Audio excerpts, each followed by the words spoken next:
This is a unique time in the history of the Department of Veterans Affairs. We as a committee have been responsible for bringing to light systematic problems, by many dating back over a decade.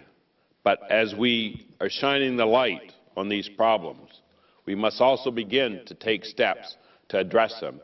I'm proud that this committee has addressed these problems in a bipartisan fashion, and I'm hopeful that this spirit continues as we roll up our sleeves and begin the hard work of finding solutions. The VHA is a sprawling organization with over 6 million unique patients, facilities spread all over the country, and nearly 275,000 employees and a $56 billion budget. To put VA, the largest integrated healthcare system in the country, in perspective, VHA is roughly the equivalent of 5 Mayo clinics combined.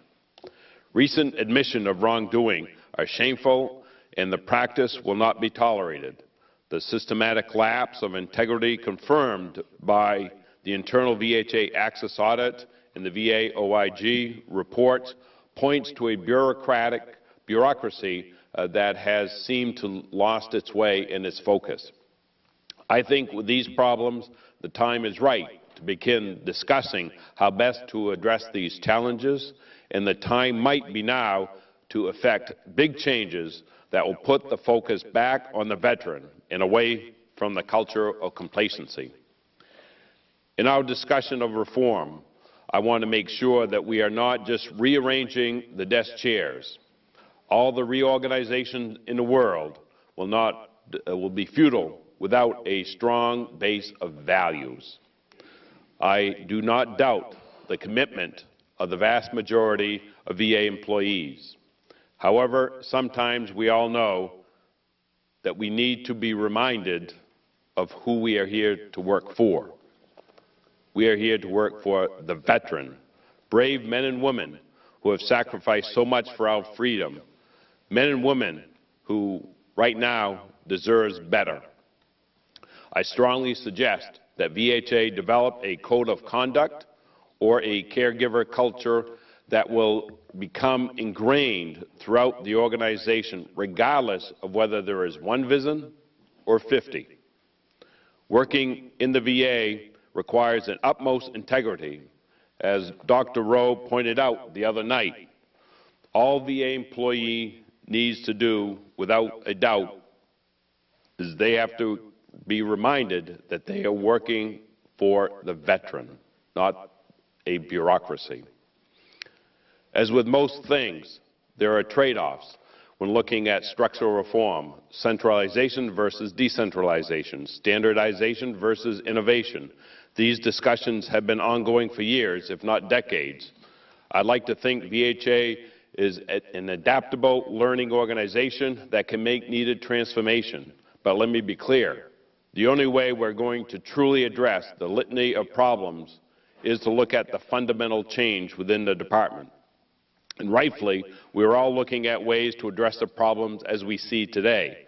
But I'm also hopeful that our ambitious schedule of hearings in the weeks ahead will think anew about how best to provide the quality, comprehensive care to our veterans in a timely fashion.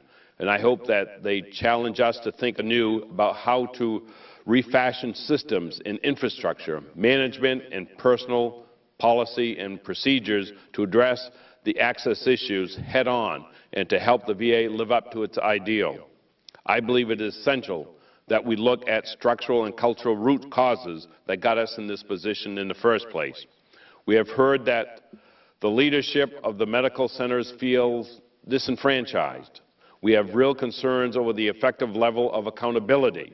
We need to shorten the feedback loop from the frontline provider to VHA leadership. One of the discussions we must have is over the right administrative structure of the VHA, how to ensure that policies and procedures are followed nationally while making sure that the VA is not a one-size-fits-all system. We have heard many times about the excessive, intrusive administrative burden our providers experience, which takes time away from caring for our veterans.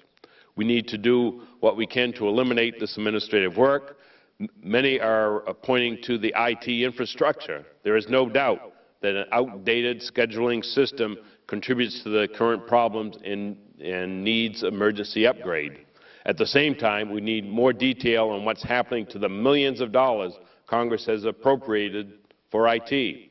Before we can look at investing even more money here, I want to know why the VA did not do a better job in planning strategically, anticipating the needs of facility system population, and putting in place actions, including things like IT upgrades to address these anticipated needs. The time is right to leverage outside expertise. There is no monopoly on good ideas. I look forward to hearing from the panels today and hope to continue this excellent discussion throughout the coming weeks. Once again, Mr. Chairman, I